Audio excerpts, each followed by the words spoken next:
भावना को कन्हैया के समक्ष रखते हुए ये गोपियां कहती है कि कन्हैया, ये ब्रजमंडल आपके जन्म की वजह से स्वर्ग से भी ज्यादा प्रिय बन गया। इंद्रा लक्ष्मी भी ब्रज में वास करने को तरसती है और सौभाग्य से हमें भी इसमें वास मिला, और आप हमें छोड़ के क्यों चले गए कृष्ण, क्यों चले गए?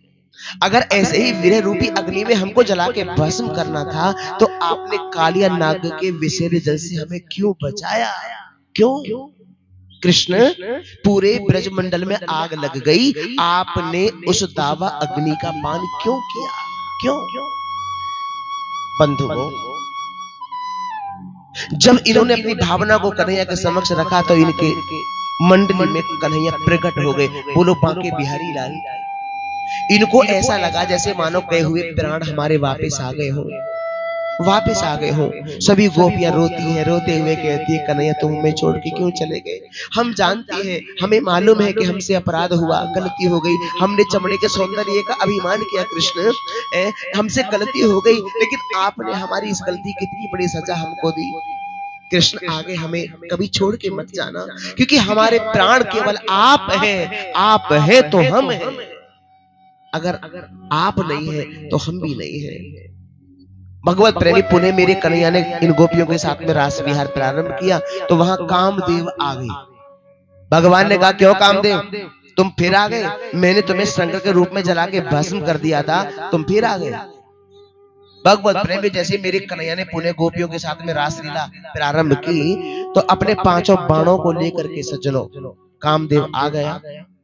अब जब परमात्मा नृत्य करता है, रास विहार पुनः प्रारंभ हुआ। परमात्मा जब नृत्य करता है तो संपूर्ण ब्रह्मांड नाचने लग जाता है। राधा नाचे, कृष्ण नाचे, नाचे गोपी जन, मन में रो बन गयो सखीरी पावन वृंदावन।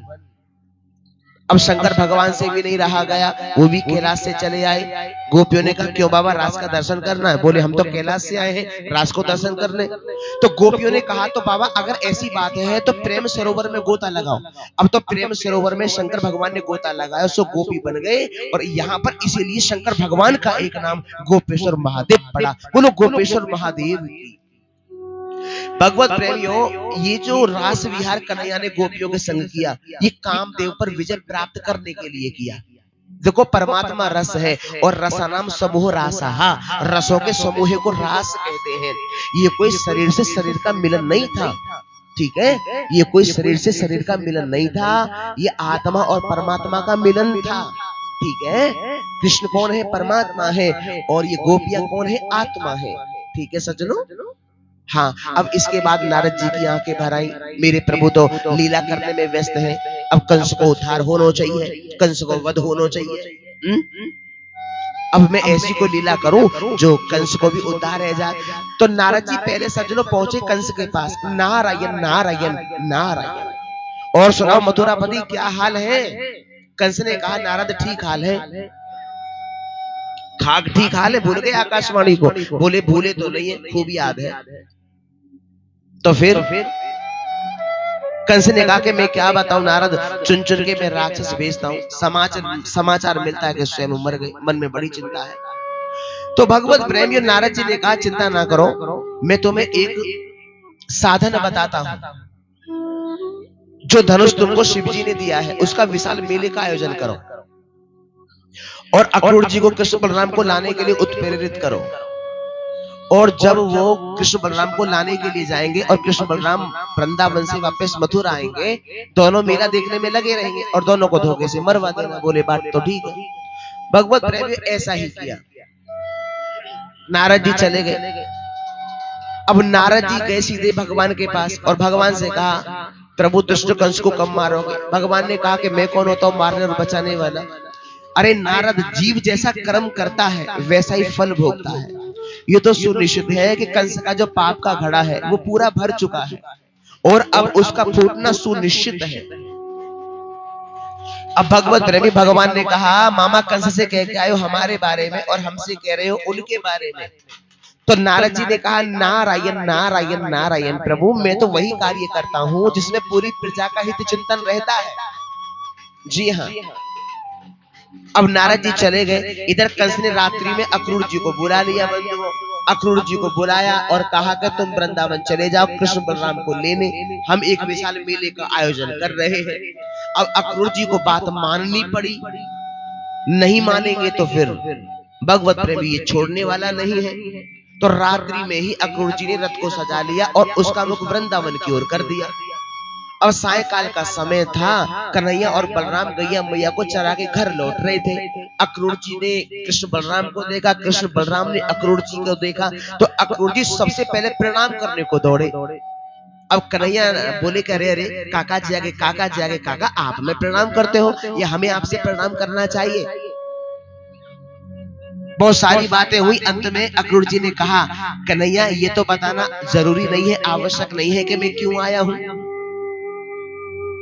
कन्हैया ने कहा काका मैं जानता हूं आप मुझे लेने आए हैं, मामा कंस ने बुलाया है हमें और मारने के लिए बुलाया, मैं चलूंगा भी, लेकिन एक बात याद रखना काका, किसी भी ब्रजवासी को ये जरा भी विदित ना हो जाए, पता ना लग जाए कि मामा कंस ने हमको मारने के लिए बुलाया है, नहीं तो ये ब्रजवासी मेरी याद में रो रो के अपने प्राणों को तस देंगे। क्यों? इन ब्रजवासियों का जो प्राण हूं केवल मैं हूं। अक्रूर जी को कृष्ण बलराम घर लेके आए, नंद बाबा से मिलना हुआ, माता यशोदा से मिले। माता यशोदा ने सभी के लिए भगवत प्रेमियों भोजन बनाया और सभी को पवाया। सभी को भोजन पवाने के बाद माता यशोदा अपनी भोजन की थाली को लेके बैठी भोजन करने। सज्जनों पहला ही गिलास उठाया था माता यशोदा ने, पहला गिलास उठाया, मुख तक गया नहीं था, बस तुरंत जैसे सुना कृष्ण और बलराम को ले जाने की बात माता यशोदा ने सुनी है, तो वो गिलास हाथ से छूट गया बंधुओं, और रोते हुए कहा कि अगर किसी को भी मेरे प्राणों की आवश्यकता हो, अगर किसी को भी मेरे प्राणों की आवश्यकता हो तो मैं दे सकती हूँ, लेकिन अपने कृष्ण और बलराम को अपने से जुदा नहीं कर सकती। अब कृष्ण बलराम तो मच लगे, मैया तू हमें कहीं भी नहीं जाने देती है, मैया तू हमें कहीं भी नहीं जाने देती है। नंद बाबा ने कहा रो क्यों रही हो देवी, कभी तो ये जाएंगे, कभी तो जाएंगे। अक्रूर जी बता रहे कि मथुरा में विशाल मेले का आयोजन है और मेला देख के कृष्ण और बलराम वापस चले आएंगे। अगर ऐसी कोई बात है तो मैं कन्हैया के सखाने के संग पहले ही प्रस्थान कर जाता हूँ, रो मत, तुम भोजन ग्रहण करो। भगवत प्रेमी माता यशोदा ने भोजन ग्रहण नहीं किया, भोजन की थाली को उठा के अलग रख दिया, सब अपने अपने कक्ष में चले गए, सब सोए हुए हैं। रात्रि में कन्हैया की आंखें खुली, कन्हैया माता यशोदा के कक्ष में गए तो इन्होंने क्या देखा कि वहां पर भगवत प्रेमियों माता यशोदा नहीं है। भगवान कन्हैया ढूंढने लगे मैया यशोदा को, मैया मैया मैया तू कहाँ है, अरे मैया अरे मैया, अब मैया हो तो दिखे भी। तो क्या देखा भगवान कन्हैया ने कि मैया यशोदा महल के बाहर एक खंबे से सर लगा के फूट फूट के रो रही है। भगवान कन्हैया बोले अरे मैया मैया तू यहाँ खड़ी है, तू चौरों में है, मैया रोवे मत। माता यशोदा ने कन्हैया को अपने हृदय से लगाया, खूब रोई और रोते हुए कहा लाला तू कल मुझ को छोड़ के मथुरा चलो जाएगा, कन्हैया बता मैं किसके सहारे जीवन यापन करूंगी, किसके सहारे।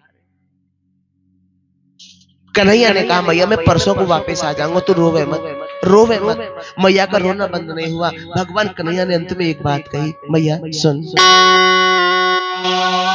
कर्मन ही सो मिलवो भयो, कर्म ही तो बिछड़ा।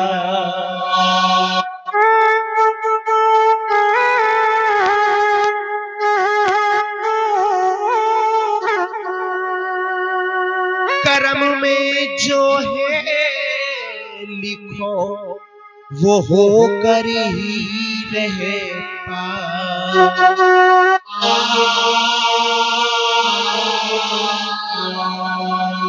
तू रोवे मत मैया, मैं परसों को वापस आ जाऊंगा। माता यशोदा कहने लगी लाला अगर तू पल भर को भी मेरी आंखों पे ओझल है जाए तो मुझको कितनी चिंता होने लगे है, और तू परसों की बात कहता है। अरे कन्हैया तू मुझको छोड़ के मत जा लाला, छोड़ के मत जा, मैं तेरे बिना नहीं रह पाऊंगी कृष्ण, मुझको छोड़ के मत जा। और एक बात बता तेरे सखा, वो तेरी गोपिया, वो तेरी राधा तेरे बिना भला कैसे रह पाएगी, तेरे बिना कैसे राधा जिएगी,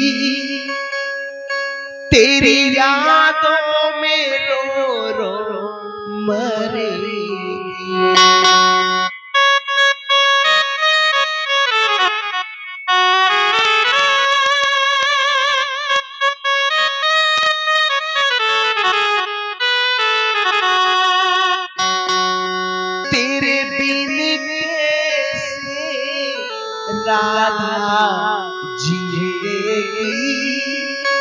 तेरी यादों में रो मरेगी, कौन लाएगा घेर घेर गैया, कौन लाएगा घेर घेर गैया, तेरी रोवे यशोदा मैया।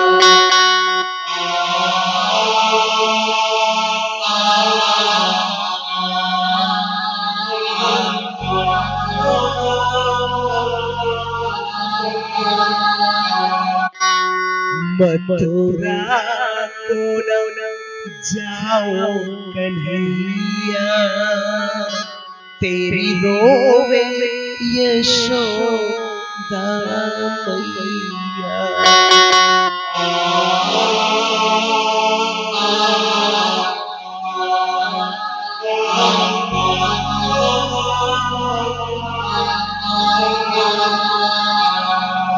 मैया रोती जा रही है, कहती जा रही है, लाला तुम लोगों छोड़ के मथुरा मत जा, मत जा। भगवत प्रेमियों, इधर न जाने कैसे एक गोपी को भी पता लग गया कि कन्हैया कल मथुरा चले जाएंगे। वो गोपी दौड़ी दौड़ी गोपियों की मंडली में गई और जाके धड़ाम से पछाड़ खाई। बाकी सब गोपियां कहने लगी, अरे बहन, अरे सखी चोर हो रही हो, अरे क्या बात है गई है, अरे क्यों रोती हो, क्या है गयो है। उस गोपी ने रोते हुए कहा, अरे बहनों, अरे सखियों, जिस कन्हैया के साथ में हमने हर पल व्यतीत किया, कल प्रातः काल होते ही वो कन्हैया हमें छोड़ के मथुरा जा रहे हैं। मथुरा जा रहे हैं, हाँ कृष्ण मथुरा जा रहे हैं। इन गोपियों ने जैसे सुना है धड़ाम से गिर पड़ी हैं। उनको ऐसा प्रतीत होता है कि आज शरीर में, देह में प्राण शेष नहीं है। सभी गोपियां रोने लगी हैं और रोते रोते इन गोपियों ने कहा है, हे विधाता, आज तक हमने तुमसे कुछ नहीं मांगा, लेकिन आज मांगती हैं। मना मत करना विधाता, मना मत करना। सभी गोपियां रो रो करके आज विधाता से कहती हैं, विधाता श्याम सकारे जाएंगे, नैन मरेंगे रो,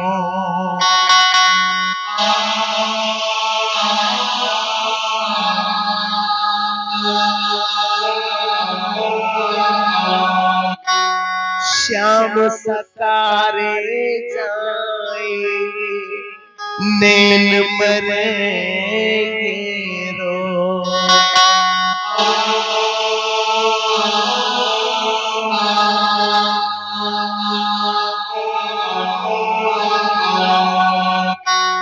हे विधि ना ऐसा कीजियो, सो भोर कबहू नहीं हो।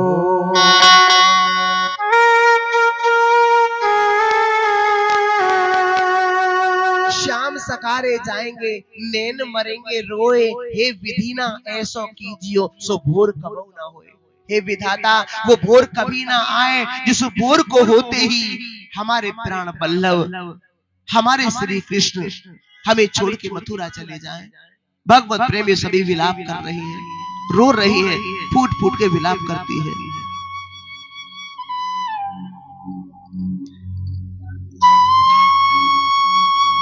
ओम श्री राधे,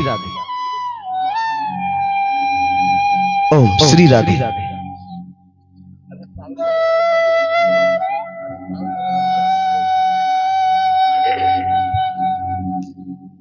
बोलो श्याम सुंदर भगवान की, बोलो श्री राधे रानी सरकार की, बोलो खाटू नरेश की। अभी झांकी को थोड़ा टाइम है, इसलिए प्लीज, और पहले बता दिया करो, अपने आप कुछ भी कदम मत उठाया करो।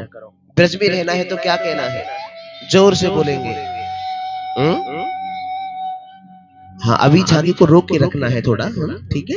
हाँ, इसलिए चलिए, ब्रज में रहना है तो क्या कहना है, एक बार और कहेंगे।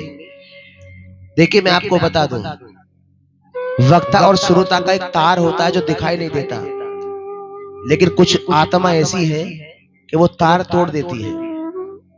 हम आपको बता रहे हैं, हमारे यहाँ बहुत सख्त नियम होता है, हमारे यहाँ ना कोई नेता होता, ना भी नेता होता है। आप सहयोग भी करोगे तो अपने लिए करोगे, मेरे लिए नहीं। बोलो बांके बिहारी लाल, ठीक है।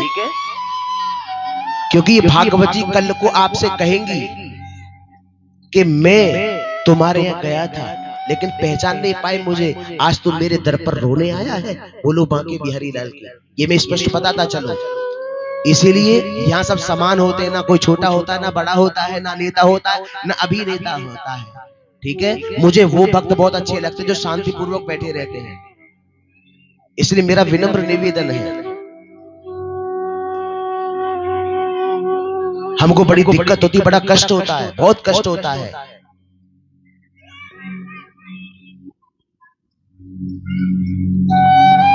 और मैंने पहले भी कथा में कहा था कि जो पीछे आते पीछे ही बैठे, वो कोई भी क्यों ना हो, हमारी लक्ष्मी क्यों ना हो। बोलो बांके बिहारी लाल। हमारी अगर लक्ष्मी आ जाए तो हम नहीं, हम कहेंगे बस सीधा सामने बैठिएगा।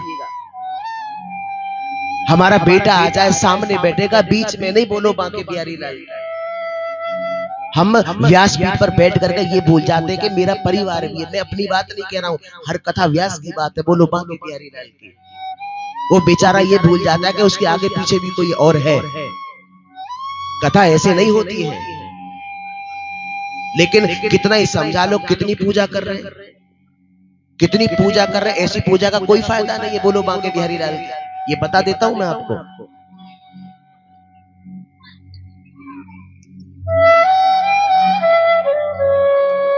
ये पाठशाला है, आप स्टूडेंट है, ये टीचर है, और टीचर धमकाएगा भी गलती करोगे तो। समझ रहे हैं या नहीं? ये ईश्वरीय विश्वविद्यालय है, ये पाठशाला है।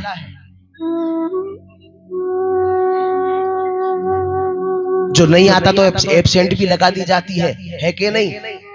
और जो लड़के होते हैं उनको मुर्गा भी बना दिया जाता है, और जो माते बहने उनके हाथ ऊपर भी खड़े कर दिए जाते हैं। हाँ जी के ना जी, क्योंकि ये पाठशाला ही जो ठहरी है कि नहीं? तो इसलिए प्लीज निवेदन। अब देखो कितना समय मेरा चला गया खराब सिर्फ इन बातों में, लेकिन कुछ आत्मा नहीं जानती कि समय कितना कीमती होता है। कथा कहां चल रही थी, लेकिन कुछ आत्माएं तार को ऐसा तोड़ देती है, ऐसा तोड़ देती है, वो बहुत बड़ा पाप कमा रही है। मैं आपको बताना चलूं, रोज मंदिर जाना कुछ नहीं होने वाला, कोई नहीं कहेगा इस बात को, पर ये दास कहता है आत्मा को सवारो सुधारो, मन को सुधारो सवारो, हो गया भजन। अपने आप को जान लो, हो गया भजन। कह दो जय श्री कृष्ण। समझ गए या नहीं भाई? बाकी तो आप सभी बहुत अच्छे लोग हैं, मैं सबके लिए नहीं कह रहा हूं। और जो बाधा बन रहे हैं वो आपको मालूम ही है, नाम लेने से क्या फायदा। बोलो बांके बिहारी लाल। मैंने बताया था ना आपको, शायद मैं बता भी चुका, मुझे ध्यान नहीं है, कि कथा में एक व्यक्ति आए थे, मैं नाम तो नहीं लूंगा। बहन जी बोली गुरुजी वो आए, मैं आए तो क्या कर रहे हैं, जैसे सब बैठे वैसे बैठाओ। सबसे बड़ा लीडर तो एक कन्हैया है, यहाँ कोई लीडर नहीं है। सबसे बड़ा नेता कृष्ण है या नहीं भाई? सेठों में सेठ, बनवारी सेठ, बाकी सब डुप्लीकेट क्यों बंधु? यहाँ एक बच्चे को भी उतना ही आदर दिया जाता है जितना बड़े को दिया जाता है। कह दो जय श्री कृष्ण। तो ब्रज में रहना है तो क्या कहना है, जोर से बोलेंगे, एक बार और बोलेंगे। लेकिन यहाँ का माहौल देख करके, यहाँ का वातावरण देख के मैं क्या बताऊं, मेरे पास शब्द है ही नहीं। पीछे भी हल्ला, इधर भी हल्ला, उधर भी हल्ला, भैया दे दे। कह दो जय श्री कृष्ण। और बीच में घुस आए तो और हल्ला। खैर आप तो बहुत अच्छे भक्त हैं, हम तो उनकी बात कह रहे हैं जो ऐसी लीला रच रहे हैं। तो ब्रज में रहना है तो क्या कहना है? बेटा पप्पू बैठ जा, पूजा बैठो, बेटा भानु तुम भी बैठो, बैठ जाओ, सब बैठ जाओ, बेटा बैठ जाओ। तो ब्रज में रहना है तो क्या कहना है? परीक्षित जी अभी कथा कहां चल रही थी?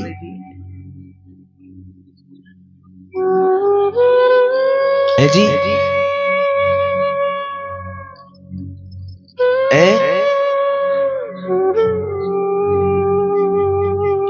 अब बताओ, मथुरा जाने के लिए, ठीक है, परीक्षित जी के लिए एक बार जोरदार तालियां हो जाए। बहुत सुंदर।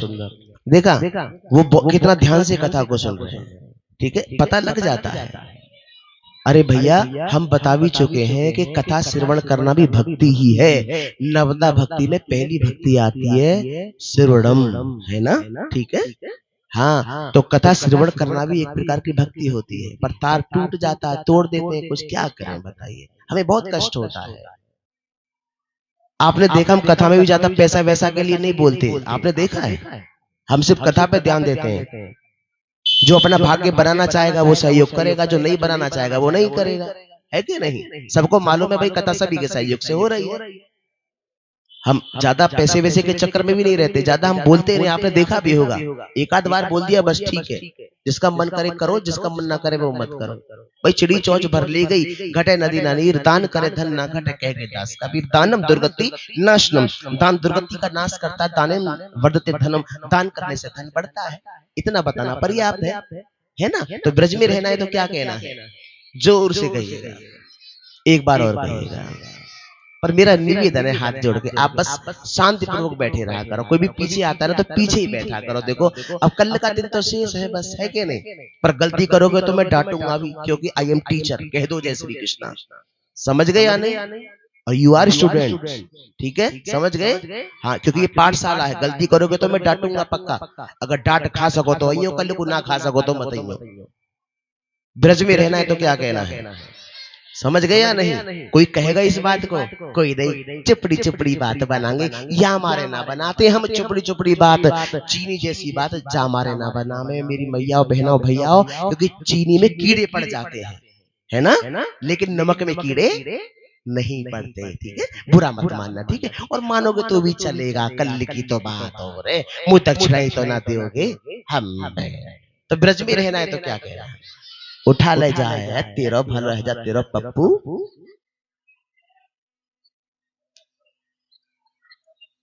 बोलो बांके बिहारी लाल, बोलो श्री राधे रानी सरकार की। तो भगवत प्रेमियों, आचार्य सुखदेव जी कहते हैं, आचार्य सुखदेव जी कहते हैं कि राजन, वो गोपी कहती है कि विधाता आज तक हमने आपसे कुछ नहीं मांगा, श्याम सकारे जाएंगे नैन मरेंगे रोए, हे विधिना ऐसो कीजियो सो भोर कबो ना हो। हे विधाता, वो भोर कभी ना आए जिस भोर को होते ही हमारे प्राण बल्लभ श्री कृष्ण हमें छोड़ के मथुरा चले जाए। भगवत प्रेमियों, धीरे धीरे करके पूरे ब्रज मंडल में समाचार पहुंच गया, पूरे ब्रज में समाचार पहुंच गया। अब जिसको भी पता लगे नंद बाबा के महल के द्वार पे आके खड़ा हो जाए। ब्रह्म मुहूर्त के समय भगवान कन्हैया ने अपने महल के जैसे द्वार को खोला है, तो द्वार पर क्या देखा है, ब्रजवासी खड़े हैं, नन्हे नन्हे सखा खड़े हैं, गोपियां खड़ी हैं। तोक नाम को सखा बोलो कन्हैया ते लाला, हम देख खेलने में कोई गलती है गई है का? चौकन हुआ, अरे भैया तू का जाने ना है, हमारे जीवन में तो बचपन से ही गरीबी है। मैं तो तेरी रोटी में थी आधी रोटी खा लेता हूं, तेरी रोटी में थी आधी रोटी खा लेता हूं और अपना जीवन यापन कर लेता हूं। अब कन्हैया तू मुझ जा बातें बता कि जब तू मुझ छोड़ के मथुरा चलो जाएगा तो मैं किसके सहारे जीवन यापन करूंगा, किसके सहारे?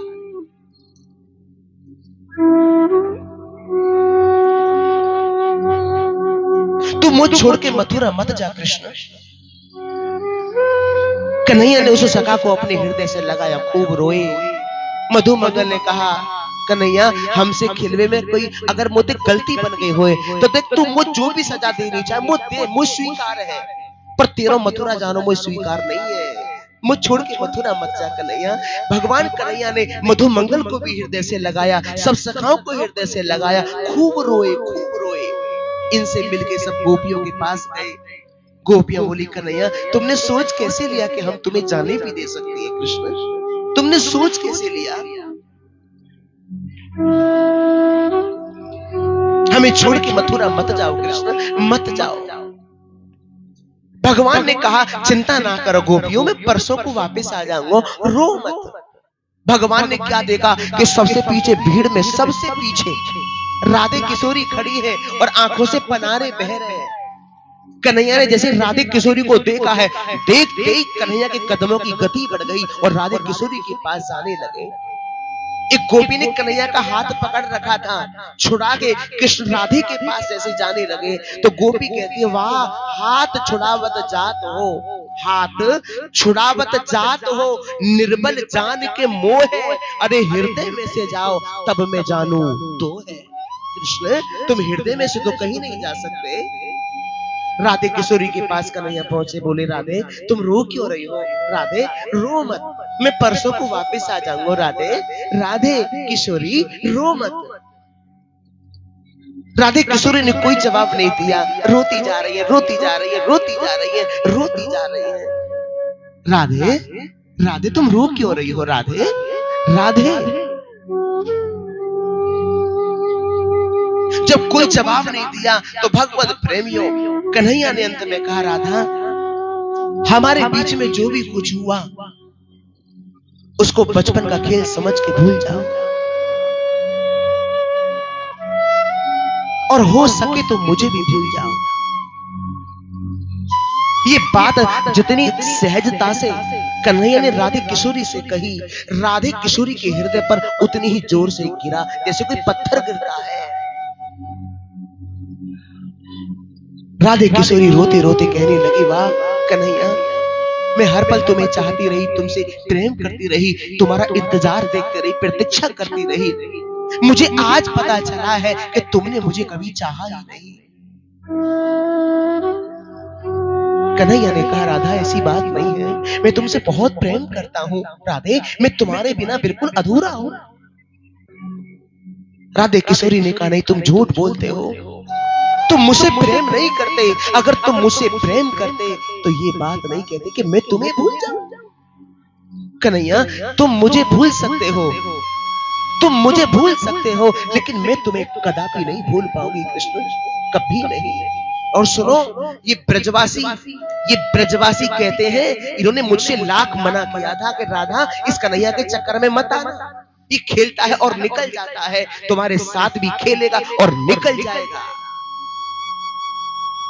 लेकिन मैंने किसी भी ब्रजवासी की बात पर ध्यान नहीं दिया। मैं तुम्हें हर पल चाहती रही, तुमसे प्रेम करती रही, प्रेम करती रही। लेकिन मुझे आज पता चला है कि ये ब्रजवासी ठीक कहते थे। काश मैं इन ब्रजवासियों की बात को मान लेती तो आज मुझे इतना कष्ट नहीं होता कृष्ण, इतनी पीड़ा मुझे नहीं होती।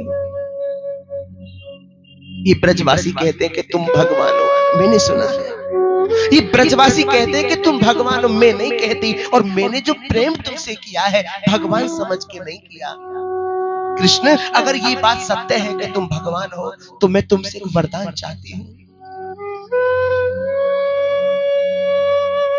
कैसा वरदान? मरने के बाद व्यक्ति वसुंधरा पर दोबारा आता है, पुनः उसका जन्म होता है। मैं जब दोबारा इस पृथ्वी पर आऊं तो राधे बनकर नहीं, कृष्ण बनकर के आऊं। और ये कहानी यहीं पे संपन्न नहीं हो जाती, तुम्हें भी आना होगा, तुम्हें भी आना होगा मेरे साथ, पर कृष्ण बन के नहीं, राधा बनकर। मुझे ऐसा वरदान दे दो कि मेरा जब पुनः जन्म हो तो राधे बनकर के नहीं, मैं कृष्ण बन के आऊं, और तुम कृष्ण नहीं राधे बन